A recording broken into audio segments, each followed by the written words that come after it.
Dating back to 1960 to 1970, the third largest dam in Africa was commissioned, that is the Kainji Dam, and since then, Nigeria came to an agreement to supply power to neighboring nations such as Togo, Niger, Benin, and some rumors have it that Ghana is somewhere included in the radar. So the question now is why? I think that's a question that has bothered a lot of individuals for so much long of a time. They've just been curious about it because Nigeria in itself lacks sufficient power supply and yet they're supplying power to neighboring nations. If we do the math, that's about some 50 years now that Nigeria has stuck to this agreement and has continued supplying power to neighboring nations while, for the most part, it as a country has continued to wallow in darkness. Now, report has it that some areas travel days into weeks without seeing electricity supply, while others travels from weeks to months and perhaps years in the worst case scenario without seeing electricity supply. Now, imagine all of this. So imagine having a business situated in such a region. You go cry. Like there's practically no electricity supply. You will need to rely on powerful generators to power your businesses. That's going to be a hell load of bills on you, man. I'm saying it's not funny at all. And why it's even more bothersome is because countries such as South Africa, which is way lesser in terms of population as compared to Nigeria, which is the most populated country in Africa, generates up to 6 times the power that Nigeria generates. And when I'm saying this, I'm exempting the part of the new rush, the part of the new inrush of solar system, exactly, because all of these are still on the hydro side.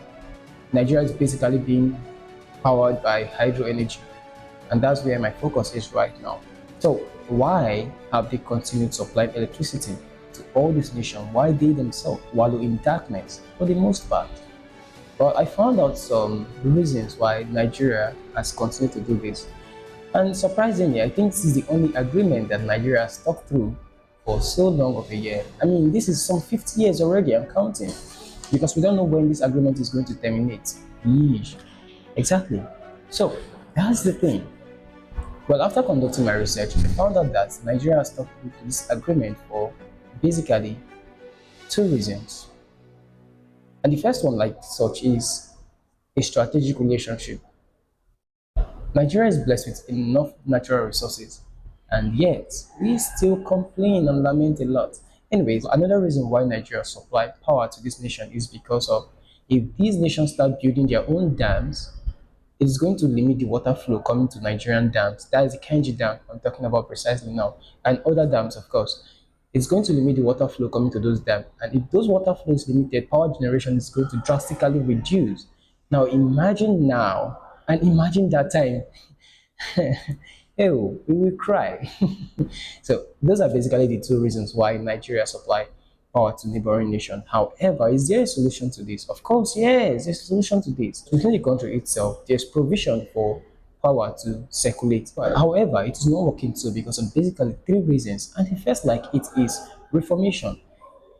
We have reports that we all witness that the power grid in the country falls many times. It falls, it fails many times.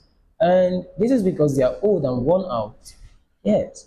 If there is provision for those grids to be restructured and replaced with modern technology, of course, that won't be the case no more. The second solution is corruption.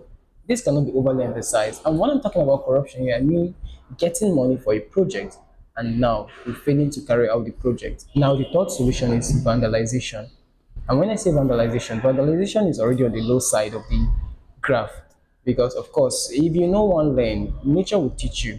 Their experiences and proofs of how risky this thing is. Many people have been footage has been shown of how deadly the incidents and accidents from this can be. So many people don't want to try it.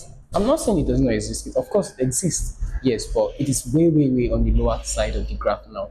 So those are basically the reason and how to curb down this power flow saga. But if I have not made any point, I want to let you know that the reason why Nigeria has continued supplying power to other neighboring nations, why they themselves wallow in darkness, is because of 2 things: strategic relationship and the fact that we're on the lower side of the geographical plane.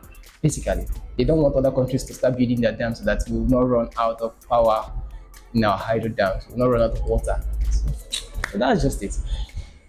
Well, now you know. You follow through this video, check. But if you didn't, I'm going to see you in the next one.